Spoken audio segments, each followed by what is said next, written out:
그날 그녀는 집이 없었습니다. 비를 맞으며 서 있던 그 몇 분이 어쩌면 인생을 통째로 바꿔버린 순간이었을지도 모릅니다.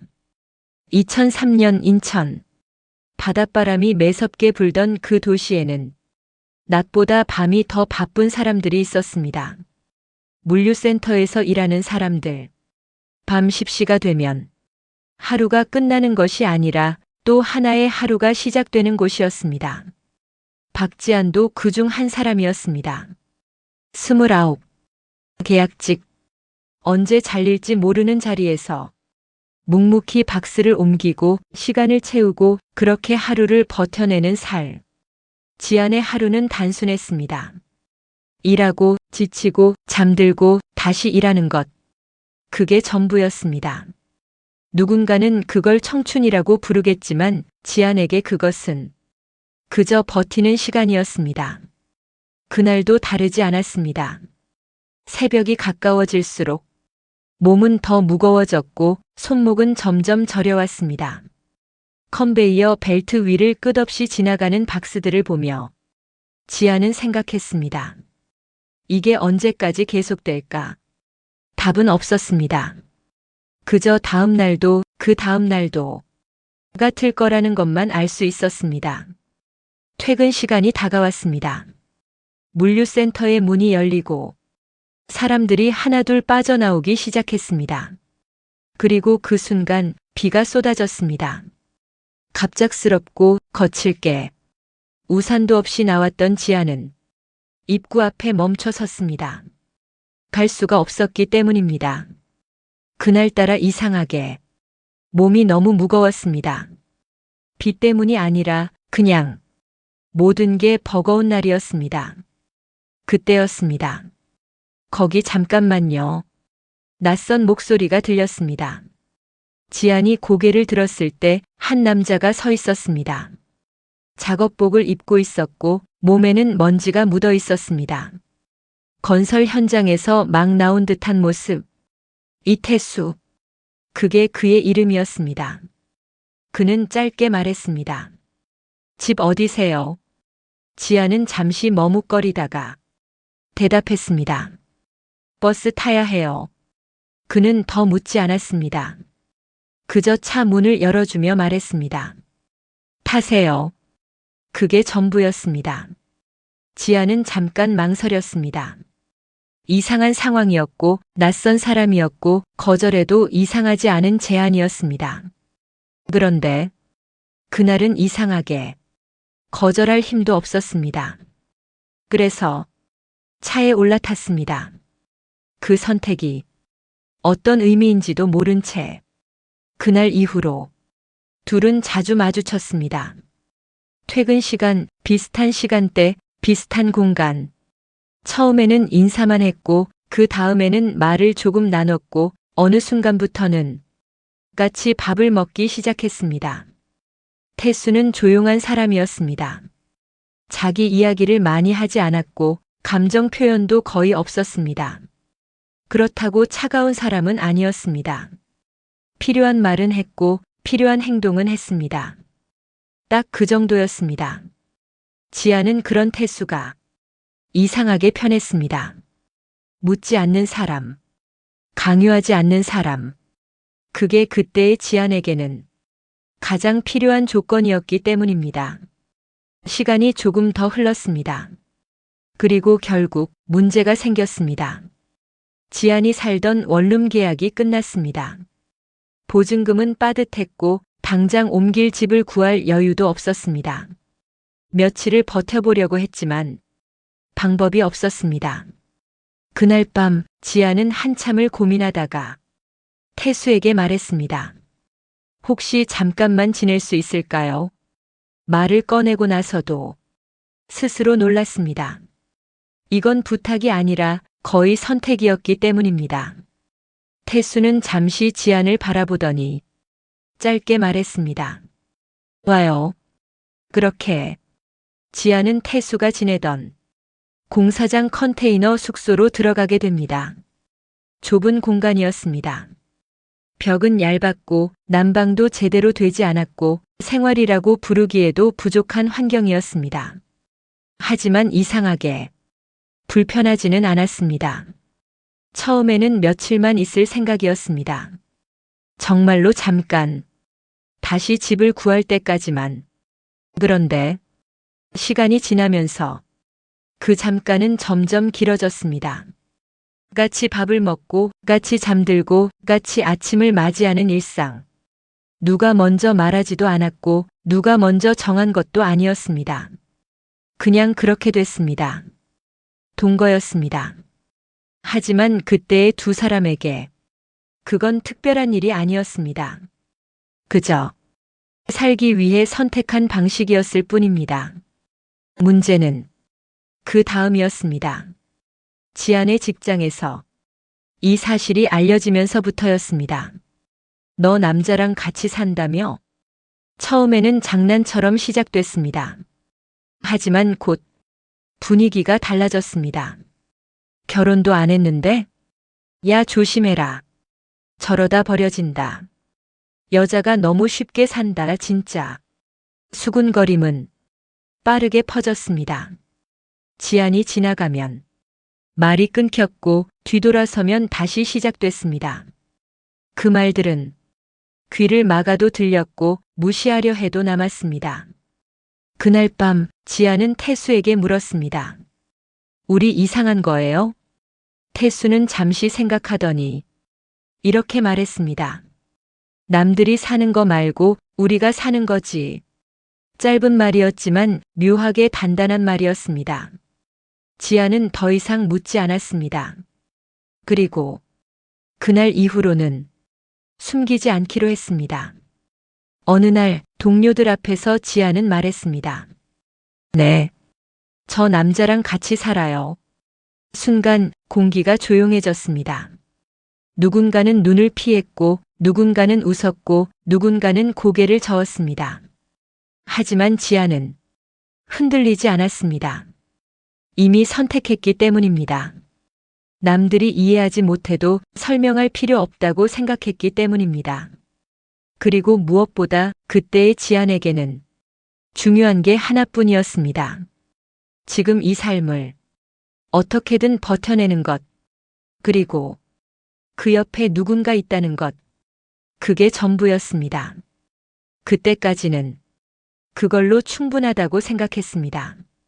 하지만 그 선택이 어디까지 이어질지에 대해서는 아직 아무도 알지 못했습니다. 그 사실을 알게 된 건 아주 사소한 이상에서 시작됐습니다. 평소보다 더 심한 피로감, 이유 없이 울렁거리는 속, 그리고 멈춰버린 날짜 하나. 지아는 처음에는 대수롭지 않게 넘기려 했습니다. 몸이 지친 건 늘 있는 일이었고 생활이 불규칙한 것도 당연했으니까요. 하지만 이상하게 그날은 그냥 지나칠 수가 없었습니다. 결국 퇴근길에 약국에 들렀습니다. 작은 테스트기 하나를 손에 쥐고 아무도 없는 화장실 칸 안에서 숨을 죽인 채 기다렸습니다. 몇 분이 지나고 그 결과를 보는 순간 지아는 아무 말도 하지 못했습니다. 두 줄. 확실한 신호였습니다. 그 좁은 공간 안에서 시간이 멈춘 것처럼 느껴졌습니다. 기쁘다거나 두렵다거나 그런 감정조차 명확하지 않았습니다. 그저 막막했습니다. 그날 밤 지아는 한참을 망설이다가 태수에게 말을 꺼냈습니다. 나 임신한 것 같아. 태수는 처음에 아무 말도 하지 않았습니다.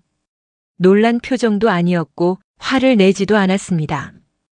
그저 잠깐 생각에 잠긴 얼굴로 앉아 있었습니다. 그리고 잠시 후 짧게 말했습니다. 나차. 그 한마디였습니다. 책임지겠다는 뜻이었고 도망가지 않겠다는 의미였습니다. 하지만 그 말 속에는 빠져있는 것도 있었습니다. 결혼. 그 이야기는 끝내 나오지 않았습니다. 지안도 묻지 않았습니다. 묻는 순간 무언가 깨질 것 같았기 때문입니다. 그렇게 둘은 아무 말 없이 아이를 받아들이기로 합니다. 하지만 세상은 그렇게 조용하지 않았습니다. 태수의 부모가 이 사실을 알게 되면서부터였습니다. 결혼도 안 한 여자를 집에 들릴 수는 없다. 단호한 말이었습니다.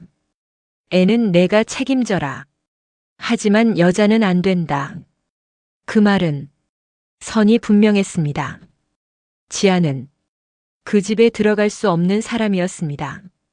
한편 지안의 가족도 마찬가지였습니다. 임신 소식을 전했을 때 돌아온 건 걱정이 아니었습니다. 지금이라도 정리해라. 그게 끝이었습니다. 그 이후로 연락은 끊겼습니다. 전화도 문자도 아무것도 오지 않았습니다.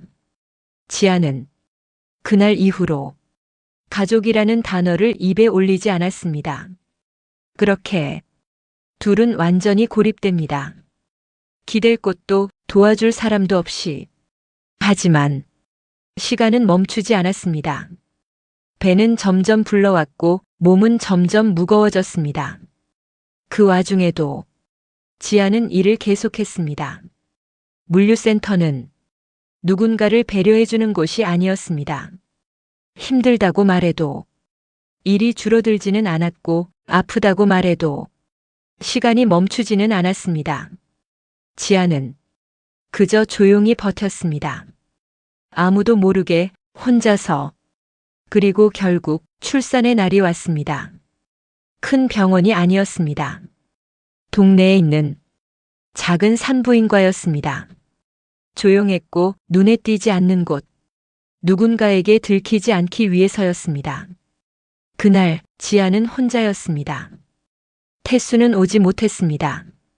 일 때문이었습니다. 연락은 닿았지만 곧바로 올 수는 없는 상황이었습니다. 그래서 지아는 혼자서 병실에 들어갔고 혼자서 고통을 견뎠습니다. 그리고 결국 아이를 낳았습니다. 작고 따뜻한 존재. 지아는 그 아이를 처음 안았을 때 그제야 눈물이 났습니다. 그동안 참아왔던 것들이 한 번에 쏟아진 것처럼. 하지만 그 감정도 오래 가지 않았습니다. 현실은 바로 그 다음이었기 때문입니다. 병원비, 생활비, 앞으로의 시간. 지안에게는 쉴 수 있는 여유가 없었습니다. 그래서 얼마 지나지 않아 다시 물류센터로 돌아갔습니다. 아이를 맡길 곳도 마땅치 않았습니다. 결국 낮에는 아이를 보고 밤에는 일을 하는 생활이 시작됐습니다. 잠은 쪼개졌고 몸은 점점 망가져갔습니다. 하지만 멈출 수는 없었습니다. 이제는 혼자가 아니었기 때문입니다. 그리고 그때부터 두 사람의 관계는 조금씩 달라지기 시작했습니다. 사랑해서 같이 있는 관계가 아니라 버티기 위해 함께 있는 관계. 감정이 아니라 현실로 묶인 관계. 서로를 위로하기보다는 서로를 필요로 하는 관계. 그렇게 지안과 태수는 부부도 연인도 아닌 어딘가 다른 형태의 관계로 천천히 바뀌어가기 시작했습니다. 그리고 그 변화는 생각보다 더 깊고 되돌릴 수 없는 방향으로 흘러가고 있었습니다. 처음엔 몰랐습니다. 그게 사랑이 아니라 통제였다는 걸요. 사람은 급할 때 많은 걸 보지 못합니다. 지안도 그랬습니다. 아이를 낳고 생활을 이어가고 하루하루를 버티는 데만 집중하던 시기. 그때의 지안에게 태수는 버팀목이었습니다. 적어도 그렇게 믿고 있었습니다. 처음에는 작은 것들이었습니다. 이건 이렇게 써. 그건 아껴야지. 그 사람은 만나지 마. 말투는 거칠지 않았고 명령처럼 들리지도 않았습니다. 그저 당연한 조언처럼 들렸습니다. 그래서 지아는 크게 신경 쓰지 않았습니다. 하지만 그 작은 것들이 점점 늘어나기 시작했습니다. 돈은 태수가 관리했습니다. 지안이 번 돈도 태수가 번 돈도 하나로 모아서 태수가 쥐고 있었습니다. 지안은 쓸 때마다 물어야 했습니다. 이거 써도 돼? 처음에는 괜찮았습니다. 합리적이라고 생각했습니다. 하지만 시간이 지나면서 그 질문은 점점 더 무거워졌습니다. 생활 방식도 마찬가지였습니다. 냉장고 정리, 세탁 순서, 아이를 재우는 시간까지 태수는 모든 걸 정해두고 있었습니다. 조금이라도 어긋나면 바로 지적이 돌아왔습니다. 그렇게 하면 안 된다니까. 왜 말을 안 들어? 다 이유가 있어서 그런 거야. 지아는 처음엔 설명을 들으려고 했습니다. 이해하려고 했고 맞춰보려고도 했습니다. 하지만 점점 숨이 막히기 시작했습니다. 가장 힘들었던 건 사람이었습니다. 지안이 누굴 만나려고 하면 태수는 이유를 물었습니다. 어디서 만나는지, 왜 만나는지, 얼마나 있는지. 그게 반복되다 보니 지아는 점점 사람을 만나지 않게 되었습니다. 그게 더 편했기 때문입니다. 묻지 않아도 되고 설명하지 않아도 되니까요. 그렇게 지안의 세상은 점점 좁아졌습니다. 일터, 집, 아이. 그게 전부였습니다. 그리고 그 중심에는 항상 태수가 있었습니다. 어느 순간부터는 숨을 쉬는 것도 눈치를 보게 됐습니다. 말을 꺼내기 전에 한 번 더 생각했고 행동하기 전에 멈추는 시간이 길어졌습니다. 그렇게 지아는 점점 조용해졌습니다. 그리고 그 조용함은 결국 폭발로 이어졌습니다. 그날은 아주 평범한 날이었습니다. 특별한 일도 없었고 큰 싸움도 없었습니다. 그저 작은 말 하나였습니다. 왜 또 그렇게 했어? 그 말이 지안을 멈추게 했습니다. 순간 아무 소리도 들리지 않았습니다. 머릿속이 텅 빈 것처럼. 그리고 그 다음 순간 지안은 아무 말도 하지 않고 일어났습니다. 가방도 챙기지 않았고 옷도 제대로 입지 않았습니다. 그저 문을 열고 나갔습니다. 아이를 남겨둔 채로. 그 선택이 어떤 의미인지 생각할 겨를도 없었습니다.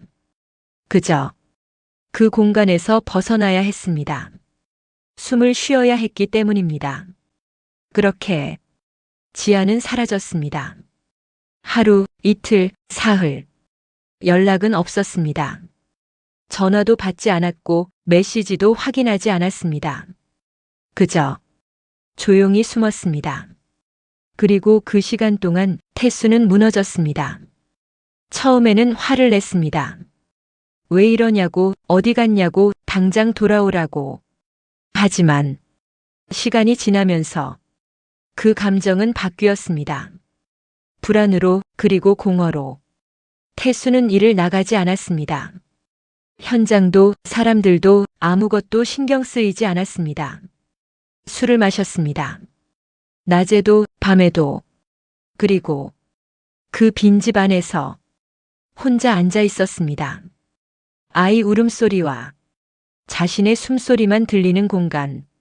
그곳에서 태수는 처음으로 생각하게 됩니다. 자신이 무엇을 하고 있었는지. 5번째 날이었습니다. 지안이 있는 곳을 겨우 찾아냈습니다. 지인의 집이었습니다. 문 앞에 서서 한참을 서 있었습니다. 노크를 할까, 돌아갈까? 그렇게 서 있다가 결국 문을 두드렸습니다. 문이 열리고 지안이 나왔습니다. 둘은 한동안 아무 말도 하지 않았습니다. 그리고 그 순간 태수가 무릎을 꿇었습니다. 말없이 그대로. 그리고 고개를 숙였습니다. 미안하다. 그 한마디였습니다. 지아는 아무 대답도 하지 않았습니다. 그저 가만히 서 있었습니다. 얼마나 시간이 흘렀는지 알 수 없을 만큼 긴 침묵 끝에 태수가 다시 말했습니다. 우리 결혼식 하자. 그 말은 갑작스러웠고 어딘가 어색했습니다. 하지만 동시에 간절하게 들렸습니다. 지아는 그 말을 듣고도 쉽게 대답하지 못했습니다. 이미 많은 것이 무너진 상태였기 때문입니다. 하지만 돌아갈 곳이 필요했습니다. 그리고 아이에게도. 그래서 결국 지아는 고개를 끄덕였습니다. 그렇게 두 사람은 늦은 결혼식을 올리게 됩니다. 이미 많은 것을 겪은 뒤에야 형식을 갖추게 된 관계. 사람들은 그걸 보고 말했습니다. 이제야 제대로 시작이네. 하지만 그때의 두 사람은 알고 있었습니다.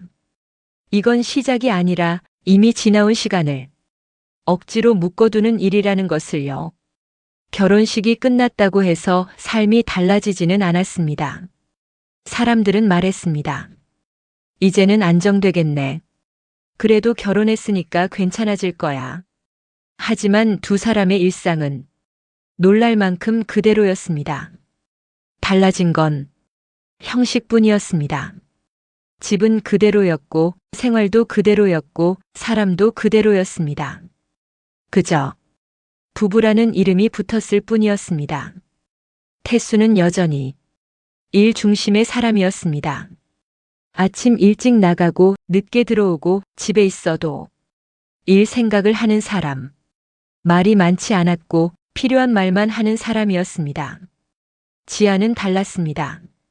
하루 동안 있었던 일, 느꼈던 감정, 사소한 생각들까지 누군가와 나누고 싶어 하는 사람이었습니다. 그래서 처음에는 노력했습니다. 오늘 물류센터에서 이런 일이 있었어. 애가 오늘 처음으로 웃었어. 나 오늘 좀 힘들었어. 그렇게 말을 꺼냈습니다. 하지만 돌아오는 건 짧은 대답이었습니다. 그래. 응. 수고했어. 그 이상은 없었습니다. 지아는 처음에는 그걸 이해하려 했습니다. 원래 말이 없는 사람이니까 피곤해서 그렇겠지. 스스로를 설득했습니다. 하지만 그 시간이 반복될수록 지안의 말은 점점 줄어들었습니다. 이야기를 꺼내도 이어지지 않는 대화, 공유되지 않는 감정. 그 안에서 지아는 혼자라는 느낌을 받기 시작했습니다. 같이 살고 있지만 같이 살고 있는 게 아닌 것 같은 느낌. 그건 생각보다 빠르게 깊어졌습니다. 식사 시간도 달라졌습니다. 태수는 늦게 들어왔고 지아는 아이를 먼저 먹이고 혼자 밥을 먹었습니다. 처음에는 기다렸습니다. 같이 먹으려고. 하지만 몇 번을 반복하다 보니 그 기다림이 의미 없다는 걸 알게 됐습니다. 그래서 따로 먹기 시작했습니다. 말없이 자연스럽게 그렇게 하나씩 나누기 시작했습니다. 생활도, 시간도, 공간도, 그리고 결국 잠자리도 나뉘었습니다. 처음에는 아이가 중간에 끼어 자면서 시작됐습니다. 지아는 아이와 함께 자고 태수는 따로 자는 날이 늘어났습니다. 그러다 어느 순간 그게 당연해졌습니다. 누가 먼저 말하지도 않았고 특별한 계기도 없었습니다. 그냥 그게 더 편해졌습니다. 각방. 그 단어가 두 사람 사이에 자리 잡았습니다. 한 집 안에 있으면서도 문 하나를 사이에 두고 완전히 다른 공간이 된 살.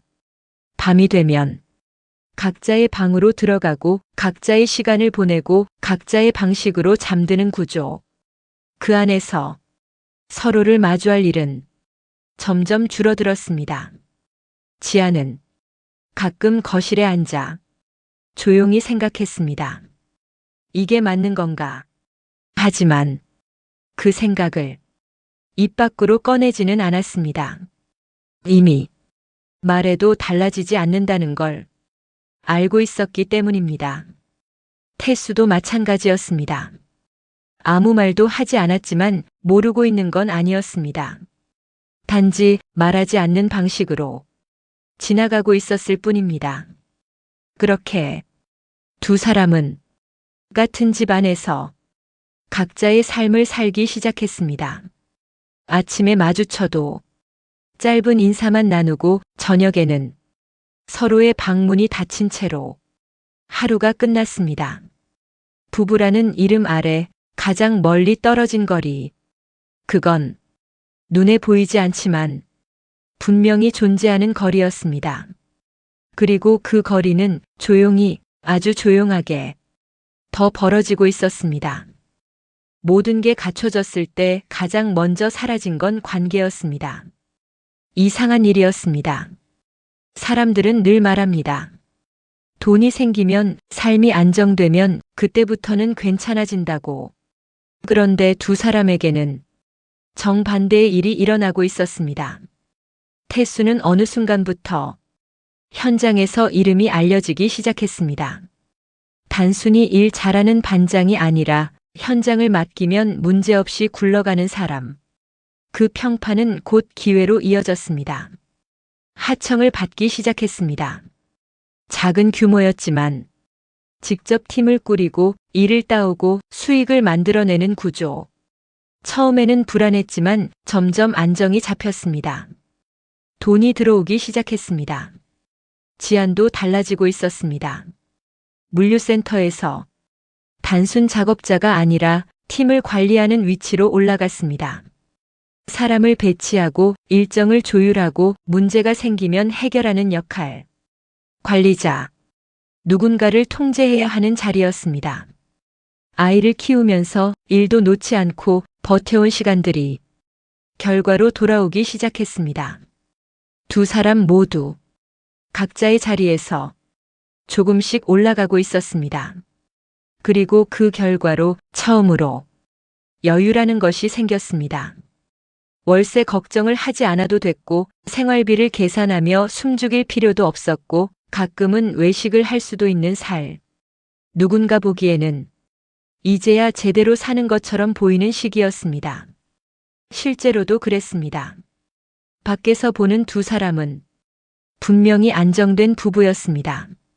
일도 잘하고 아이도 잘 키우고 문제없이 살아가는 가족. 그래도 잘 풀렸네.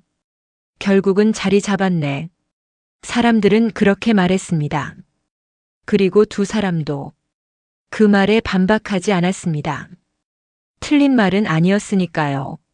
하지만 그 안에 들어와 있는 사람들은 다른 걸 알고 있었습니다.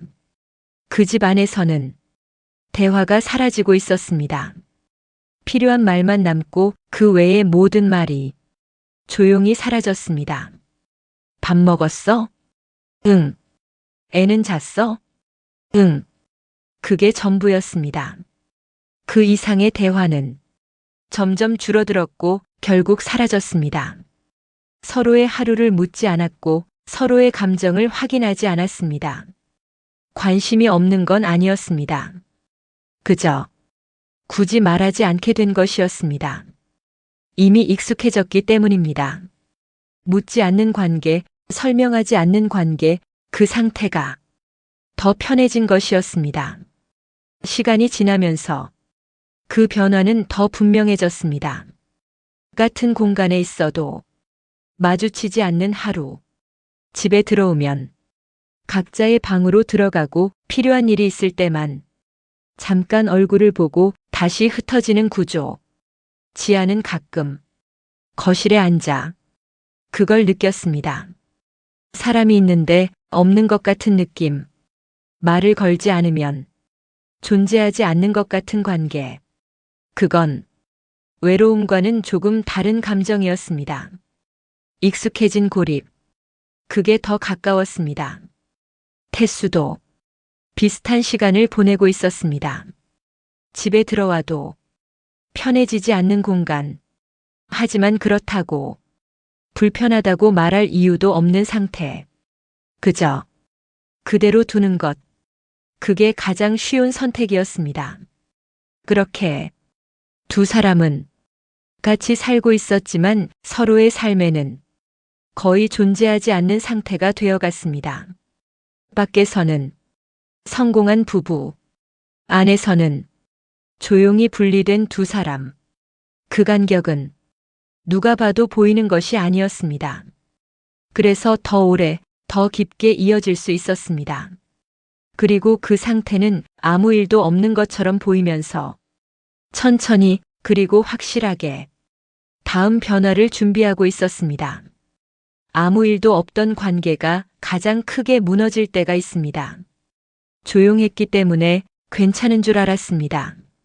싸움이 없었고 소리 지르는 일도 없었고 서로를 크게 상처 주는 말도 없었습니다. 그래서 두 사람은 이 상태가 유지되고 있다고 생각했습니다. 하지만 그건 버티고 있는 것이었습니다. 그리고 그 버팀은 시간이 지나면서 안쪽부터 무너지고 있었습니다. 50대에 들어서면서 지안에게 변화가 찾아왔습니다. 처음에는 아주 사소한 것들이었습니다. 아침에 일어나기가 힘들고 이유 없이 몸이 무겁고 예전에는 아무렇지 않던 일들이 갑자기 버겁게 느껴졌습니다. 지안은 처음엔 그걸 대수롭지 않게 넘겼습니다. 나이 때문이겠지. 그렇게 생각했습니다. 하지만 그 감정은 점점 깊어졌습니다. 아무 이유 없이 눈물이 나기도 했고 아무 일도 없는데 모든 게 싫어지기도 했습니다. 일도, 집도, 사람도 하나씩 조용히 멀어지기 시작했습니다. 지아는 사람을 만나지 않게 됐습니다. 연락이 와도 받지 않았고 메시지가 와도 답하지 않았습니다. 굳이 설명할 필요도 없었고 설명할 힘도 없었습니다. 그렇게 지안의 세상은 다시 한번 좁아졌습니다. 이번에는 스스로 선택한 고립이었습니다. 집안에서도 마찬가지였습니다. 말을 하지 않았고 표정도 줄어들었고 반응도 사라졌습니다. 태수는 그 변화를 느끼고 있었습니다. 하지만 어떻게 해야 할지 알지 못했습니다. 원래 말이 많은 사람이 아니었고 감정을 다루는 방식도 익숙하지 않았기 때문입니다. 그래서 그 역시 아무 말도 하지 않았습니다. 그게 더 나은 선택이라고 생각했습니다. 하지만 그 침묵은 상황을 더 깊게 만들고 있었습니다. 어느 날이었습니다. 아주 사소한 말에서 시작됐습니다. 오늘 왜 이렇게 늦었어? 평소와 다를 것 없는 질문이었습니다. 하지만 그날의 지안에게는 다르게 들렸습니다. 그 한마디가 무언가를 건드렸습니다. 지안은 갑자기 말을 쏟아내기 시작했습니다. 다 싫어. 태수는 순간 말을 잇지 못했습니다. 지안의 목소리는 점점 커졌습니다. 일도 싫고 집도 싫고 사람도 싫고 잠깐의 침묵. 그리고 마지막으로 지안이 말했습니다. 당신도 싫어. 그 말은 조용했지만 명확했습니다. 그 순간 공기가 완전히 멈춘 것처럼 느껴졌습니다. 태수는 그 자리에 서서 지안을 바라봤습니다. 그리고 처음으로 말했습니다. 이렇게 살 거면 끝내자. 짧은 말이었지만 그 안에는 그동안 쌓여있던 것들이 모두 담겨 있었습니다. 지안은 그 말을 듣고 아무 말도 하지 못했습니다. 입을 열었지만 말이 나오지 않았습니다. 한참의 침묵 끝에 지안은 겨우 말했습니다. 나 지금 내가 아니야. 그 말은 변명이 아니었습니다. 설명에 가까웠습니다. 자신도 이해할 수 없는 상태, 자신도 감당할 수 없는 감정, 그 안에서 버티고 있다는 말이었습니다. 태수는 그 말을 듣고도 쉽게 반응하지 못했습니다. 이해할 수 없는 영역이었기 때문입니다. 하지만 느낄 수는 있었습니다. 지금 이 상태가 단순한 싸움이 아니라는 것, 그리고 이대로 가면 정말 끝날 수도 있다는 것. 그날 이후로 집안의 공기는 완전히 달라졌습니다. 말이 더 줄었고 시선도 더 피하게 됐고 같은 공간에 있는 시간이 더 불편해졌습니다. 두 사람 사이에는 보이지 않는 선이 그어졌습니다. 넘지 않는 선, 건드리지 않는 선. 그 선은 점점 더 굵어지고 있었습니다. 그리고 두 사람은 알고 있었습니다. 이건 지금까지와는 다른 문제라는 걸, 조용히 지나갈 수 있는 일이 아니라는 걸, 이 관계가 가장 큰 갈림길에 서 있다는 것을요. 결국 같은 집에 있는 것이 더 위험하다는 결론에 도달했습니다. 이건 도망이 아니었습니다. 무너지는 걸 멈추기 위한 선택이었습니다. 그날 이후로도 집안의 공기는 바뀌지 않았습니다. 말은 더 줄었고 시선은 더 어긋났고 서로를 피하는 시간이 길어졌습니다. 같이 있는 시간이 편안함이 아니라 긴장이 되어버린 상태. 그 상태가 계속되면 결국 어디로 가는지 두 사람 모두 알고 있었습니다. 그래서 결정을 내립니다. 지안이 먼저 말을 꺼냈습니다. 나 나가서 살게. 태수는 잠시 지안을 바라봤습니다. 붙잡지 않았고 말리지도 않았습니다. 그저 짧게 고개를 끄덕였습니다. 그게 두 사람의 방식이었습니다. 크게 싸우지 않고 조용히 정리하는 방식. 며칠 뒤 지안은 부평에 있는 작은 오피스텔로 이사했습니다. 짐은 많지 않았습니다. 옷 몇 벌과 필요한 물건들, 그리고 자신의 시간. 그걸 들고 나왔습니다. 태수는 기존 집에 그대로 남았습니다. 아이와 함께 그 공간을 지키는 쪽을 선택했습니다. 그렇게 두 사람의 생활은 완전히 나뉘었습니다. 같은 도시 안에서 다른 집, 같은 관계 안에서 다른 삶. 처음 며칠은 어색했습니다. 습관처럼 연락을 할 뻔하다가 멈추기도 했고 문득 말을 꺼내려다가 그만두기도 했습니다. 하지만 시간이 지나면서 그 어색함은 점점 줄어들었습니다. 그리고 어느 순간 이상한 변화가 생기기 시작했습니다. 싸움이 사라졌습니다. 서로를 마주하지 않으니 부딪힐 일이 없어졌습니다. 사소한 말로 시작되던 갈등도 쌓여가던 감정도 자연스럽게 멈췄습니다. 필요한 일이 있을 때만 연락을 했습니다. 아이 문제, 생활 문제, 정말 필요한 이야기만. 그 외의 시간에는 각자의 삶을 살았습니다. 지아는 혼자 있는 시간이 생겼습니다. 누군가의 눈치를 보지 않고 자신의 리듬대로 움직일 수 있는 시간. 그게 처음에는 낯설었지만 점점 익숙해졌습니다. 태수도 마찬가지였습니다. 집은 조용해졌고 생활은 단순해졌고 생각할 시간은 많아졌습니다. 그리고 그 안에서 조금씩 정리가 되기 시작했습니다. 이상하게도 멀어졌는데 편해졌습니다. 떨어졌는데 안정됐습니다. 그건 누가 봐도 이상한 상황이었습니다. 주변 사람들도 그걸 이해하지 못했습니다. 그거 이혼 직전 아니야? 왜 굳이 그렇게 살아? 그럴 거면 그냥 정리하지. 그런 말들이 여기저기서 들려왔습니다. 하지만 두 사람은 그 말에 대답하지 않았습니다. 설명할 수 있는 관계가 아니었기 때문입니다. 그리고 무엇보다 두 사람은 알고 있었습니다. 이게 끝이 아니라는 걸. 오히려 이 방식이 아니었으면 이미 끝났을 거라는 걸. 같이 있을 때는 무너졌고 떨어져 있으니까 버텨졌습니다. 그게 전부였습니다. 그렇게 두 사람은 서로를 붙잡지 않은 채 관계를 유지하는 방식으로 조용히 살아가기 시작했습니다.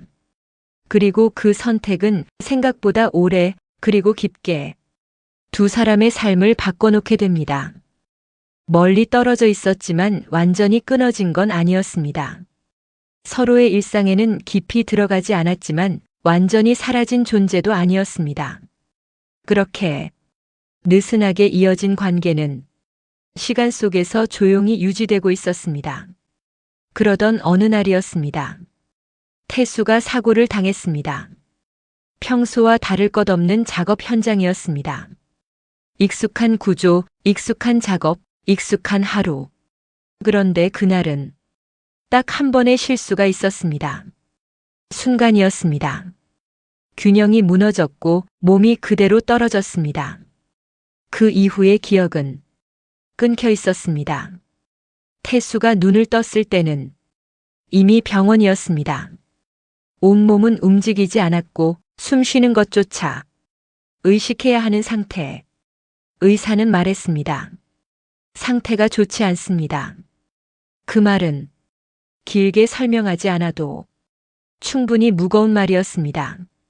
그 소식이 지안에게 전해졌습니다. 연락은 짧았습니다. 태수 씨 사고 났어요. 지안은 잠시 아무 말도 하지 못했습니다. 그리고 바로 병원으로 향했습니다. 생각할 시간도 망설일 이유도 없었습니다. 병실 문을 열었을 때 지안은 잠시 멈춰 섰습니다. 그 안에 누워있는 사람은 알고 있던 태수와 달랐습니다. 강하고 단단하고 항상 버티고 있던 사람이 아니라 숨을 겨우 이어가는 환자였습니다. 지안은 천천히 다가갔습니다. 그리고 아무 말도 하지 않은 채 옆에 앉았습니다. 그게 시작이었습니다. 그날 이후로 지안은 병원에 남았습니다.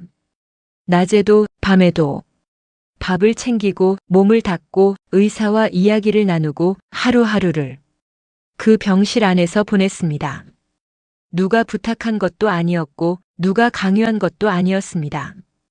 그저 그렇게 해야 한다고 생각했습니다. 그게 자연스러웠습니다. 지안은 많은 말을 하지 않았습니다. 태수도 말할 수 있는 상태가 아니었습니다. 하지만 그 공간 안에는 말보다 더 분명한 것이 있었습니다. 시간, 그리고 남아있는 연결, 서로를 바라보며 버티는 시간, 그 시간이 두 사람을 다시 이어주고 있었습니다. 시간이 지나면서 태수의 상태는 조금씩 나아졌습니다. 완전히 회복된 것은 아니었지만 일상으로 돌아올 수 있을 만큼은 회복되었습니다. 그리고 어느 순간 지안은 다시 자기 자리로 돌아갔습니다. 다시 각자의 삶으로, 다시 떨어진 거리로. 그렇게 시간이 흘렀습니다. 몇 년 뒤 이번에는 지안이 쓰러졌습니다.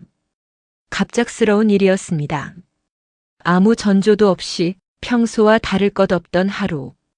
그날 지안은 그대로 바닥에 무너졌습니다. 병원으로 옮겨졌고 의사는 말했습니다. 뇌혈관 문제입니다. 그 말은 다시 한번 삶의 방향을 바꾸기에 충분한 말이었습니다. 이번에는 태수가 병원으로 왔습니다.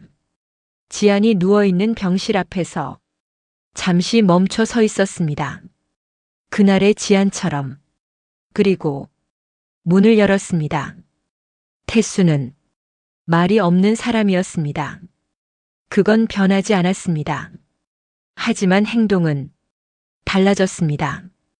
병실을 지키고 식사를 챙기고 의사 말을 듣고 필요한 모든 일을 묵묵히 해냈습니다.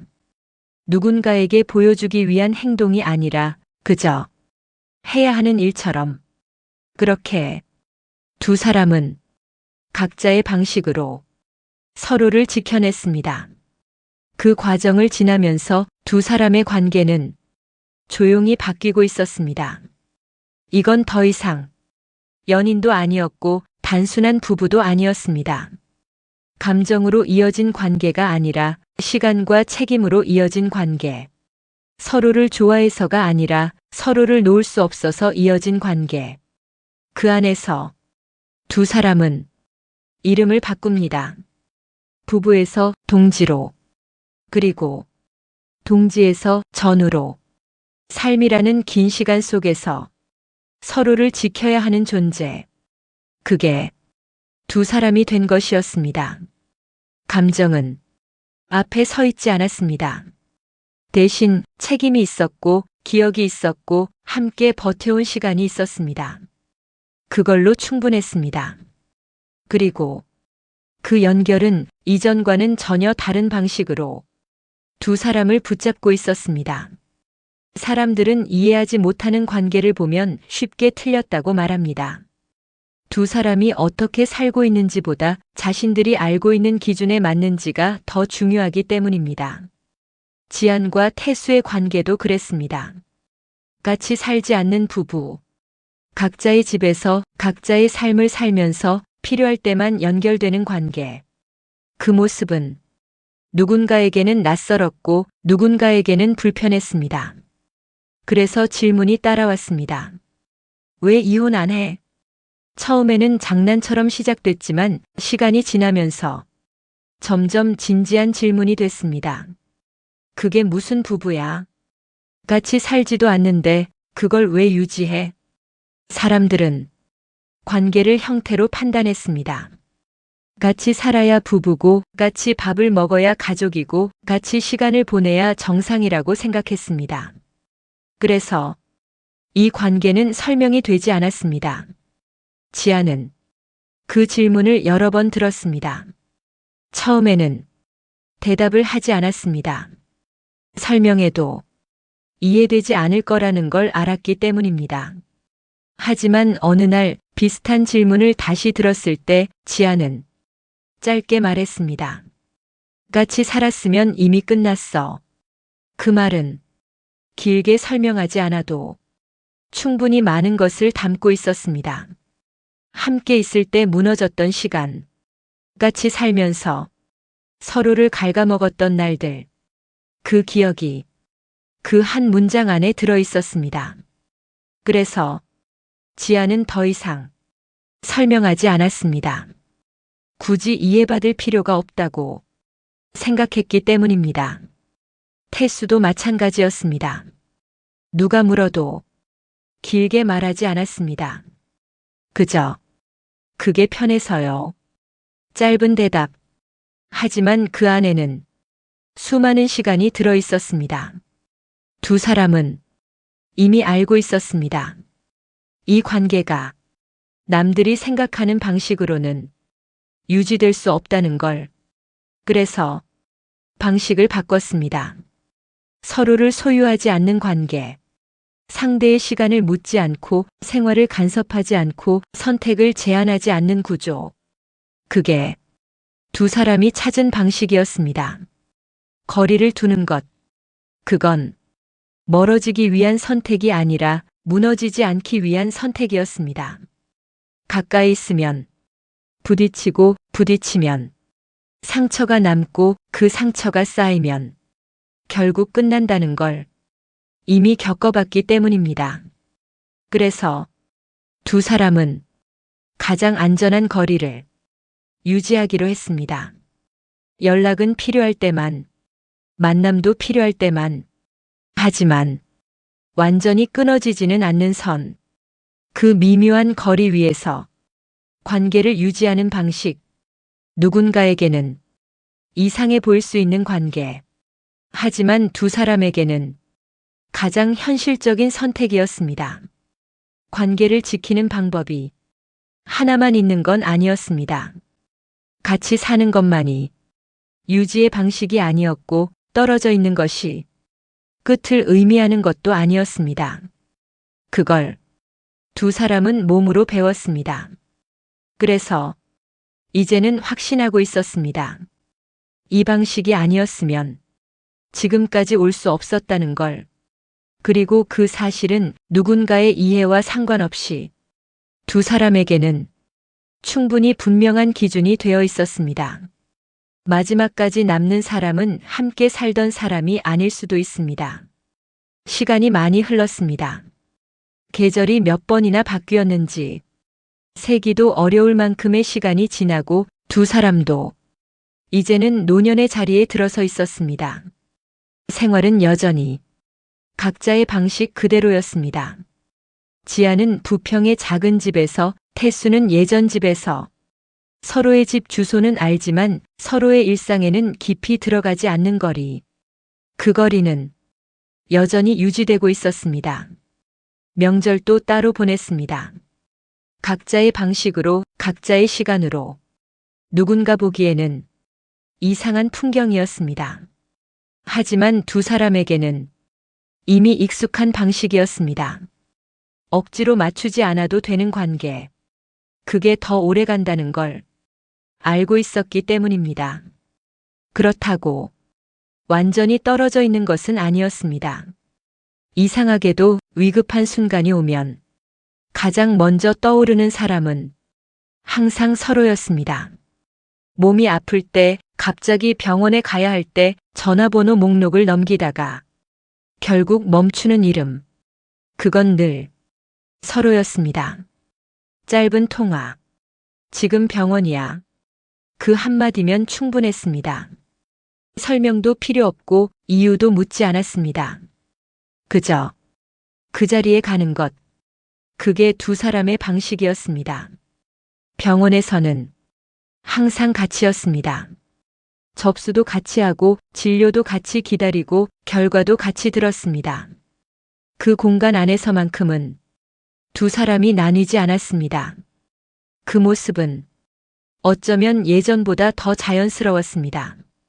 누군가는 물었습니다. 이렇게 살면서도 그 관계를 계속 유지하는 이유가 뭐예요?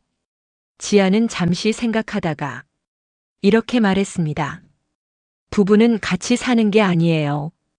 그리고 조금의 망설임도 없이 덧붙였습니다. 끝까지 책임지는 사람이에요. 그 말은 길지 않았지만 두 사람이 지나온 시간을 모두 담고 있는 말이었습니다. 함께 살지 않아도, 매일을 공유하지 않아도 결국 가장 마지막까지 남아있는 사람. 그게 부부라는 의미였습니다. 어느 날이었습니다. 각자의 집에서 각자의 하루를 보내고 있던 날, 비슷한 시간에 두 사람 모두 같은 곳으로 향하게 됩니다. 병원. 지아는 검진 결과를 듣기 위해, 태수는 몸 상태를 확인하기 위해. 서로 연락한 것은 아니었습니다. 그저 각자의 이유로 같은 곳에 가게 된 것이었습니다. 병원 복도. 사람들이 오가는 그 공간에서 두 사람은 마주칩니다. 우연이었지만 이상하지 않은 장면이었습니다. 지안이 먼저 멈추고 태수가 그 앞에 섭니다. 서로를 바라보는 시간. 길지도 짧지도 않은 익숙한 침묵. 그리고 가볍게 고개를 끄덕입니다. 왔네. 응. 그게 전부였습니다. 더 이상 많은 말이 필요하지 않은 관계. 설명하지 않아도 이해되는 거리. 같이 살지는 않지만 같은 끝을 향해 가고 있는 사람들.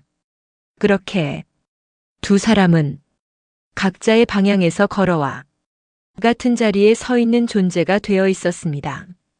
그리고 그 순간이 두 사람이 선택해온 방식이 틀리지 않았다는 걸 조용히 증명하고 있었습니다.